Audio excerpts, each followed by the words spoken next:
आप देख रहे हैं वायर फटाफट। दिल्ली में तूफान भी आ रहा है और तूफानी स्पीचें भी दी जा रही हैं। जेल से निकलने के एक दिन बाद ही अरविंद केजरीवाल ने एक ऐसी तूफानी स्पीच दे डाली कि #Kejriwal speech shakes Modi x पे ट्रेंड होने लगा और पीएम मोदी ओडिशा में कुछ नर्वस दिखे।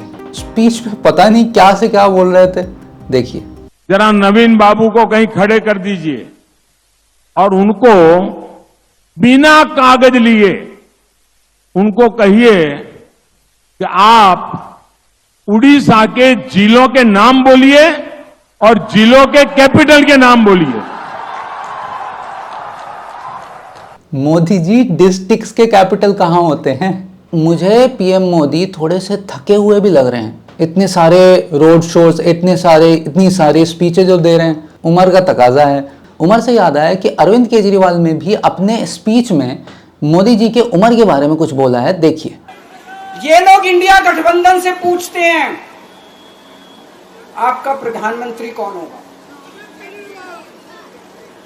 मैं बीजेपी से पूछता हूं आपका प्रधानमंत्री कौन होगा। आप लोग सोच रहे होंगे केजरीवाल क्या बात कर रहा है, मोदी जी होंगे। नहीं, मोदी जी अगले साल 17 सितंबर को 75 साल के हो रहे हैं।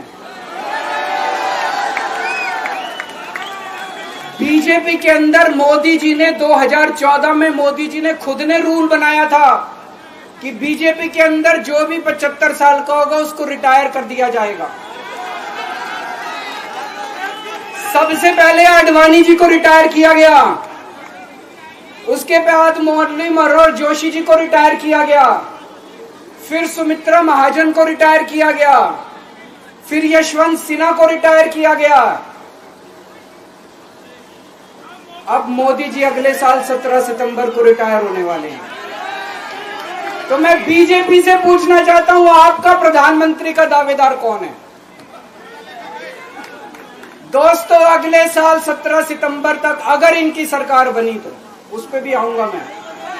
अगर इनकी सरकार बनी तो पहले अगले 2 महीने में योगी जी को निपटाएंगे ये, और उसके बाद मोदी जी के सबसे खास अमित शाह को ये प्रधानमंत्री बनाएंगे। तो मैं लोगों को, देश के लोगों को आगाह करना चाहता हूं, मोदी जी अपने लिए वोट नहीं मांग रहे। मोदी जी अमित शाह को प्रधानमंत्री बनाने के लिए वोट मांग रहे हैं। मैं पूछना चाहता हूं मोदी जी से और अमित शाह जी से, ये मोदी की गारंटी पूरी कौन करेगा? अमित शाह पीएम बनेंगे, मोदी जी पीएम नहीं बनेंगे। इस पे एक रिपोर्टर ने भी अमित शाह से कुछ सवाल पूछा, जिसका कट टू कट जवाब मोटा भाई ने दे दिया। बिल्कुल भी घुमा फिरा के कुछ नहीं बोला। आप प्रधानमंत्री होंगे, देखिए, मैं अरविंद केजरीवाल एंड कंपनी और पूरे इंडिया अलायंस को कहना चाहता हूं, मोदी जी 75 साल के हो जाए, इससे आपको आनंदित होने की जरूरत नहीं है। ये भारतीय जनता पार्टी के संविधान में कहीं नहीं लिखा है। मोदी जी ही ये टर्म पूरी करेंगे और मोदी जी ही आगे देश का नेतृत्व करते रहेंगे। इसमें भारतीय जनता पार्टी में कोई कंफ्यूजन नहीं है। ये कंफ्यूजन खड़ा करना चाहिए। एक और दूसरे रिपोर्टर ने मोटा भाई से सवाल पूछा केजरीवाल के बेल के बारे में, तो थोड़ा सा इरिटेट लगे। केजरीवाल को आज जमानत मिली है, वो कह रहे हैं सारे देश में। आपने ऑर्डर पढ़ा है? ये जमानत नहीं है, टेम्पररी बेल है। 1 तारीख को फिर से सरेंडर होना है।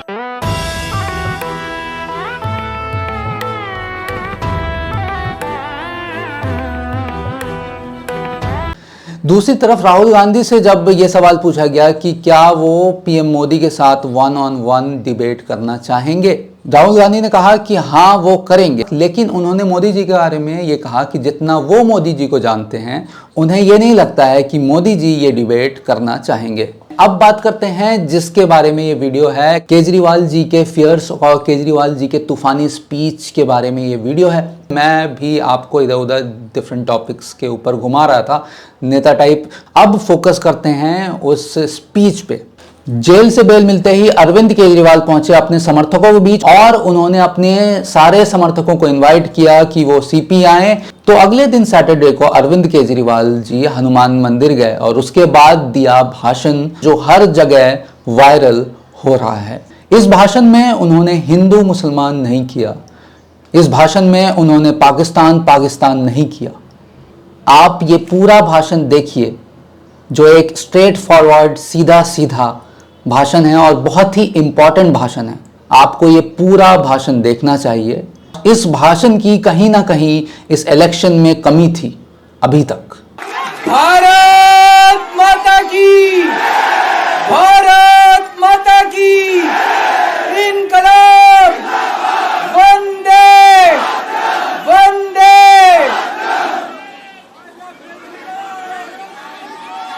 आप सब लोगों का तहे दिल से बहुत बहुत शुक्रिया। इतनी तपती धूप के अंदर इतनी देर से इतनी बड़ी संख्या में आप लोग मेरा इंतजार कर रहे हैं। मैं आपका तहे दिल से बहुत बहुत शुक्रिया अदा करना चाहता हूं। जितने लोग इस वक्त टीवी में देख रहे हैं उन सब दर्शकों का भी मैं तहे दिल से शुक्रिया अदा करना चाहता हूं। सबको मेरा नमस्कार, सबको मेरा प्रणाम। दोस्तों, सीधा जेल से मैं आप लोगों के बीच में आ रहा हूं। आपके बीच में आके बहुत अच्छा लग रहा है। 50 दिन के बाद अभी मैं, मेरी पत्नी भगवंत मान साहब, हम लोग कनॉट प्लेस में हनुमान मंदिर में गए थे। हनुमान जी का आशीर्वाद लिया, उनके दर्शन किए। फिर शिव जी के मंदिर गए, शनि जी महाराज के पास गए, उनका सबका आशीर्वाद लिया। बजरंग बली की खूब कृपा है हमारे ऊपर, हमारी पार्टी के ऊपर, देशवासियों के ऊपर। उन्हीं की कृपा से आज अचानक मैं आप लोगों के बीच में हूं। नहीं तो किसी को उम्मीद नहीं थी कि चुनाव के बीच में मैं जेल से बाहर आ जाऊंगा। लेकिन ऊपर बजरंग बली की कृपा है, हनुमान जी की कृपा है हम लोगों के ऊपर, और चमत्कार हुआ और आज मैं आप लोगों के बीच में हूं। दोस्तों, हमारी आम आदमी पार्टी एक छोटी सी पार्टी है, 2 राज्यों के अंदर है, अभी 10 साल पुरानी पार्टी है। हमारी पार्टी को कुचलने में, खत्म करने में प्रधानमंत्री जी ने कोई कसर नहीं छोड़ी। एक साथ हमारी पार्टी के 4 टॉप के नेता जेल भेज दिए एक साथ। अरविंद केजरीवाल, मनीष सिसोदिया, संजय सिंह, सतिंदर जैन। बड़ी बड़ी पार्टियों के अगर 4 टॉप के नेता जेल चले जाएं, पार्टी खत्म हो जाती है। आम आदमी पार्टी के 4 टॉप के नेता इन्होंने जेल भेज दिया। उन्होंने सोचा कि पार्टी खत्म हो जाएगी, लेकिन ये पार्टी नहीं है, ये एक सोच है। जितना ये खत्म करना चाहते हैं उतना ये बढ़ती जाती है, उतना ये बढ़ती जाती है। ये क्रश करना चाहते हैं प्रधानमंत्री जी आम आदमी पार्टी को। जो लोग मोदी जी से मिलने जाते हैं, वो कई लोग हमें भी जानते हैं, वो बाहर आके हमें बताते हैं कि आपके बारे में सबसे पहले मोदी जी से जो भी मिलने जाता है, सबसे पहले वो केजरीवाल की और आम आदमी पार्टी की 10 से 15 मिनट बात करते हैं। उनको कहते हैं कि आने वाले समय के अंदर आम आदमी पार्टी ही देश को भविष्य देने वाली है। वो खुद भी मानते हैं। इसीलिए वो चाहते हैं कि आज ही आम आदमी पार्टी को बढ़ने से रोका जाए, इनको कुचल दिया जाए। ये तानाशाही है। अगर उनको लगता है कि आम आदमी पार्टी आने वाले समय में बीजेपी को चैलेंज देने वाली है, आप अच्छे काम करो, आप देश को भविष्य दो। आज आपकी सरकार है केंद्र के अंदर, आप देश के लिए काम करोगे, आम आदमी पार्टी को कोई पूछेगा ही नहीं। लेकिन आप कुछ काम नहीं करो और आम आदमी पार्टी को कुचल दो, ये जनतंत्र नहीं है, ये इस देश की जनता पसंद नहीं करती। इन्होंने आम आदमी पार्टी को कुचलने में कोई कसर नहीं छोड़ी। छोटे से लोग हैं हम लोग, छोटी सी पार्टी है। 75 साल के अंदर इस कदर किसी पार्टी को और उसके नेताओं को प्रताड़ित नहीं किया गया जिस तरह से प्रधानमंत्री मोदी जी ने आम आदमी पार्टी को प्रताड़ित करने की कोशिश की है। मेरे को इन्होंने जेल भेज दिया। प्रधानमंत्री जी कह रहे हैं मैं भ्रष्टाचार से लड़ रहा हूं। देश के सबसे बड़े चोर, उचक्के और डकैतों को उन्होंने अपनी पार्टी में शामिल कर लिया। जिन लोगों को 10 दिन पहले मोदी जी कहते थे 70,000 करोड़ का इसने घोटाला कर दिया, थोड़े दिन के बाद उसी आदमी को अपनी पार्टी में शामिल करके किसी को डिप्टी सीएम बना देते हैं, किसी को मंत्री बना देते हैं और उनके सारे ईडी और सीबीआई के मामले खत्म कर देते हैं और कहते हैं मैं भ्रष्टाचार से लड़ रहा हूं। मैं मोदी जी को कहना चाहता हूं, भ्रष्टाचार से अगर लड़ाई लड़नी है तो केजरीवाल से सीखो। प्रधानमंत्री जी, भ्रष्टाचार के खिलाफ लड़ाई केजरीवाल ने लड़ी है। 2015 में जब दिल्ली में हमारी सरकार बनी थी, हमारे एक मंत्री का एक ऑडियो मेरे पास किसी ने व्हाट्सएप कर दिया।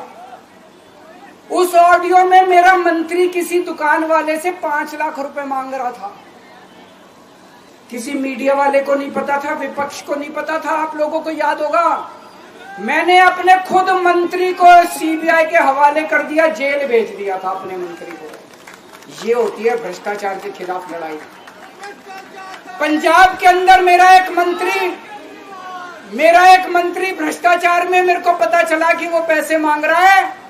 वहां पे मान साहब ने उसको, किसी को भी, विपक्ष को नहीं पता था, मीडिया को नहीं पता था, हमने अपने मंत्री को उठा के जेल में भेज दिया। तुम देश के सारे चोर उचक्के डकैतों को अपनी पार्टी में शामिल कर लो और केजरीवाल को जेल भेज दो और कहो मैं भ्रष्टाचार के खिलाफ लड़ रहा हूं। तो आप भ्रष्टाचार के खिलाफ नहीं लड़ रहे प्रधानमंत्री जी। आप देशवासियों को बेवकूफ मत समझो। देश बच्चे बच्चे की जुबान के ऊपर हो रहा है कि सारे चोर चक्कों को अपनी पार्टी में शामिल करके और ईडी और सीबीआई के सारे केस उनके रफा दफा कर दो। केजरीवाल को क्यों गिरफ्तार किया? केजरीवाल को गिरफ्तार करके उन्होंने एक मैसेज दिया है सारे देश को कि अगर मैं केजरीवाल को गिरफ्तार कर सकता हूं तो किसी को भी गिरफ्तार कर सकता हूं। कोई केस नहीं होगा, कोई मामला नहीं होगा, तब भी मैं तुमको गिरफ्तार कर सकता हूं। एक बेहद खतरनाक मिशन चालू किया हुआ है प्रधानमंत्री जी ने, बहुत ही खतरनाक। देशवासियों को यह समझने की, अब जब मैं बोलने जा रहा हूं, समझने की जरूरत है। उस मिशन का नाम है वन नेशन वन लीडर। देश के सारे नेताओं को खत्म करना चाहते हैं मोदी जी और इसको 2 स्तर के ऊपर इस मिशन को चला रहे हैं। जितने विपक्ष के नेता हैं उनको जेल भेजेंगे और जितने बीजेपी के नेता हैं उनको सबको निपटा देंगे, उनकी राजनीति खत्म करते जाएंगे, उनको सबको निपटाते जाएंगे। विपक्ष के अंदर आज इन्होंने मनीष सिसोदिया को जेल भेज दिया, संजय सिंह को जेल भेज दिया, सत्येंद्र जैन को जेल भेज दिया, केजरीवाल को जेल भेज दिया, हेमंत सोरेन को जेल भेज दिया, ममता दीदी के कई मंत्रियों को जेल भेज दिया, स्टालिन के कई मंत्रियों को जेल भेज दिया, केरला के सीएम के पीछे पड़े हैं। अगर ये चुनाव जीत गए, मेरे से लिखवा लो एफिडेविट के ऊपर, थोड़े दिन के बाद ममता दीदी जेल में होंगी, तेजस्वी यादव जेल में होगा, स्टालिन साहब जेल के अंदर होंगे, पिनरई विजयन जेल के अंदर होंगे, उद्धव ठाकरे जेल के अंदर होंगे, जितने विपक्ष के नेता ये सारे जेल के अंदर होंगे। अगर ये चुनाव जीत गए, इन्होंने बीजेपी का एक नेता नहीं छोड़ा। आडवाणी जी की राजनीति खत्म कर दी इन्होंने, मुरली मनोहर जोशी की राजनीति खत्म कर दी, सुमित्रा महाजन की, शिवराज सिंह चौहान जिसने मध्य प्रदेश का चुनाव जीत के दिया इन लोगों ने, शिवराज सिंह चौहान ने उसको मुख्यमंत्री नहीं बनाया, उसकी राजनीति खत्म कर दी। वसुंधरा राजे की राजनीति खत्म कर दी इन्होंने, खट्टर साहब की राजनीति खत्म कर दी, डॉक्टर रमन सिंह की राजनीति खत्म कर दी। अब अगला किसका नंबर है? योगी आदित्यनाथ। अगर ये चुनाव जीत गए, मेरे से लिखवा लो, 2 महीने के अंदर उत्तर प्रदेश का मुख्यमंत्री बदल देंगे। योगी आदित्यनाथ की राजनीति खत्म करेंगे, उनको भी निपटा देंगे। यही तानाशाही है दोस्तों। 1 नेशन 1 लीडर ये चाहते हैं। एक ही तानाशाह इस देश के अंदर बचेगा, एक ही तानाशाह इस देश के अंदर बचेगा। हमारा देश बहुत महान है। 4000 5000 साल पुराना हमारा देश है। इसके पहले पिछले 4000 साल में कई मौके आए जब इस देश के ऊपर तानाशाहों ने कब्जा करने की कोशिश की, लेकिन हमारे देश के लोगों ने उन तानाशाहों का तख्ता उखाड़ के फेंक दिया। जब जब हमारे देश में ऐसा मौका आया कि तानाशाह ने हमारे देश के ऊपर कब्जा करने की कोशिश की, इस देश की जनता ने उसका तख्ता उखाड़ के फेंक दिया। आज एक तानाशाह इस देश से जनतंत्र खत्म करना चाहता है। आज एक तानाशाह इस देश से लोकशाही खत्म करना चाहता है। मैं पूरे तन मन धन से लड़ रहा हूं, संघर्ष कर रहा हूं उस तानाशाह के खिलाफ। 140 करोड़ लोगों का साथ चाहता हूं मैं। मेरे अकेले के करने से नहीं होगा। 140 आज मैं आप लोगों से भीख मांगने के लिए आया हूं। 140 करोड़ लोगों से 140 करोड़ लोगों से भीख मांगने के लिए आया हूं। मेरे देश को बचा लो, मेरे भारतवर्ष को बचा लो, मेरा भारत बहुत महान है। इस तानाशाही से बचा लो मेरे दोस्त, मेरे देश को।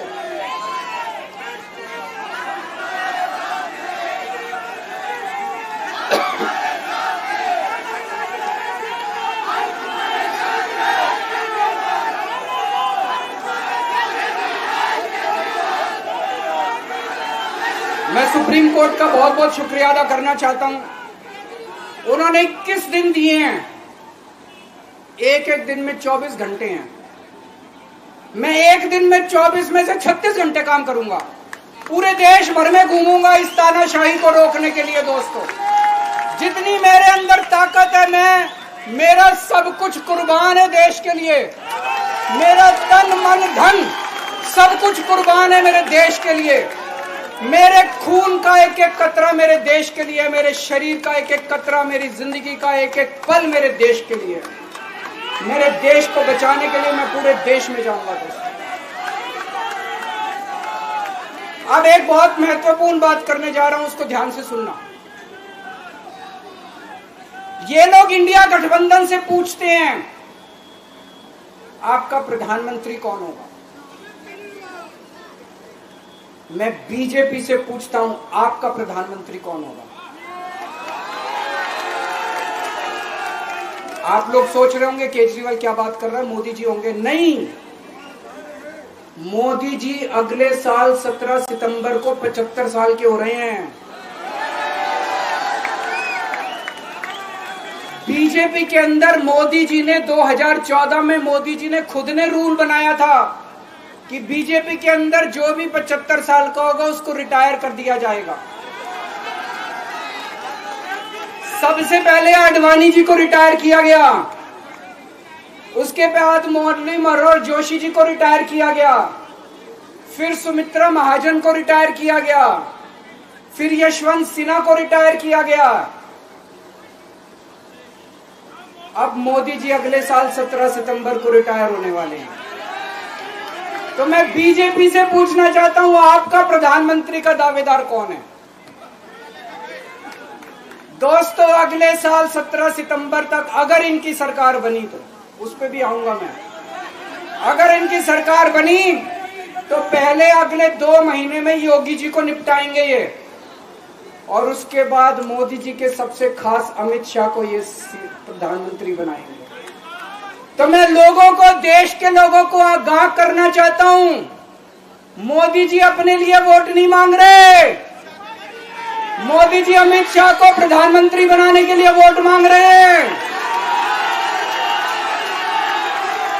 मैं पूछना चाहता हूं मोदी जी से और अमित शाह जी से, ये मोदी की गारंटी पूरी कौन करेगा?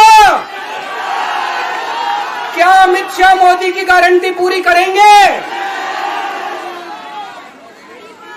जब आप अगर जो वैसे तो मेरे को लगता है मैं भी आऊंगा उसके ऊपर, मुझे नहीं लगता इनकी सरकार बन रही है।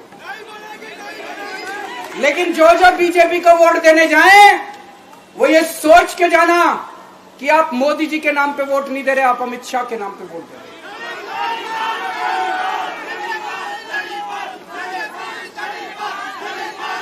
अब एक खुशखबरी है आप लोगों के लिए, अब एक खुशखबरी है, सबको बता देना जो मैंने बातें कही है बड़ी सोच समझ के कही है। वहां बैठ के यही सोच रहा था 50 दिन से।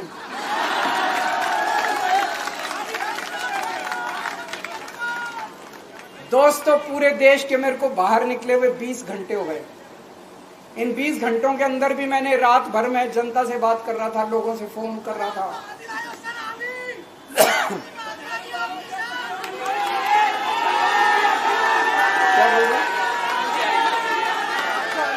रात को आंधी आई थी,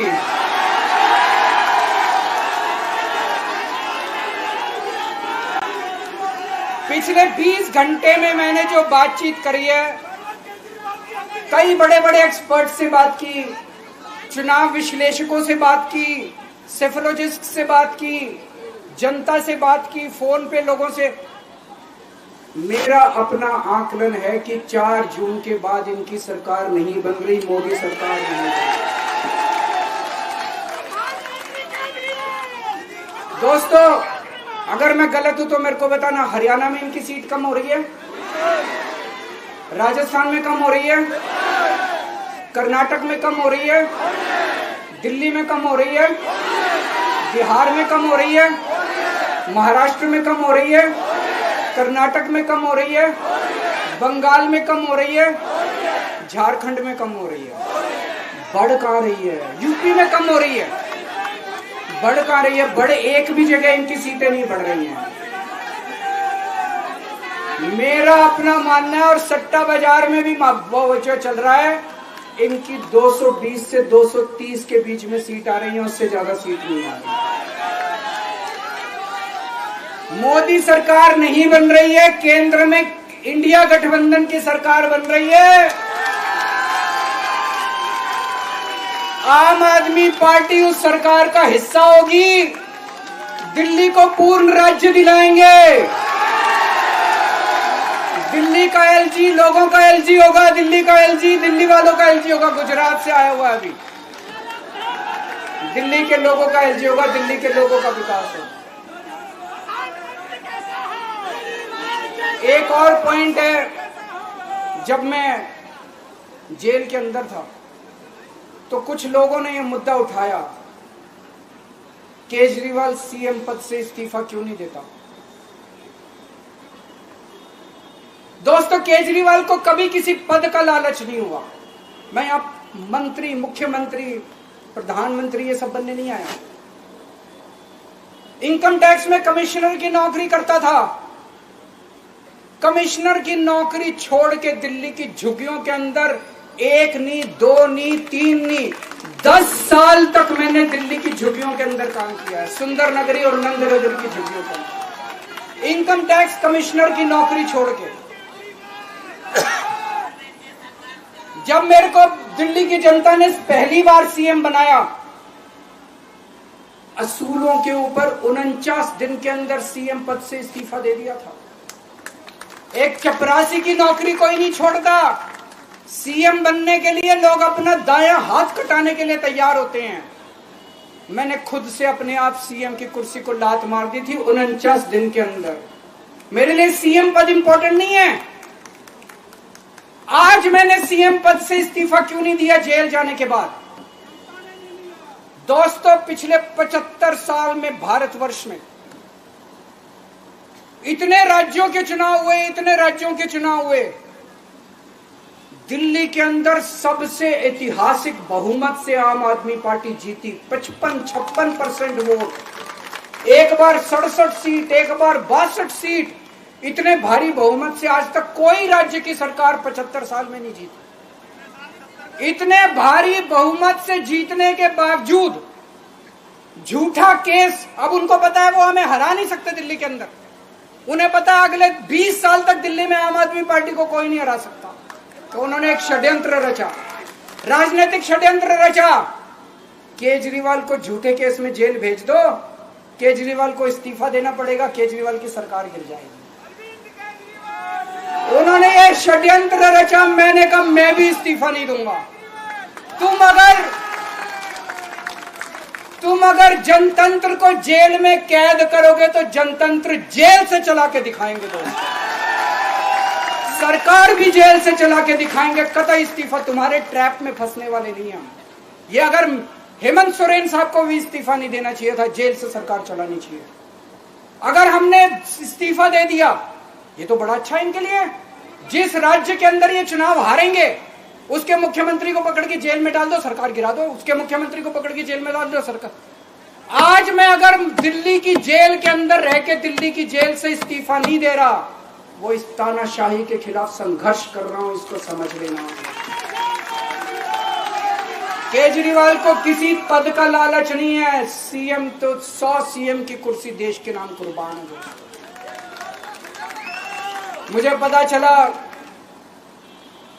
मेरे जेल जाने से बहुत लोग भावुक हुए, खासकर मेरी माँ, बहनें, महिलाएं बहुत रोई, कईयों ने बहुत मन्नतें मांगी।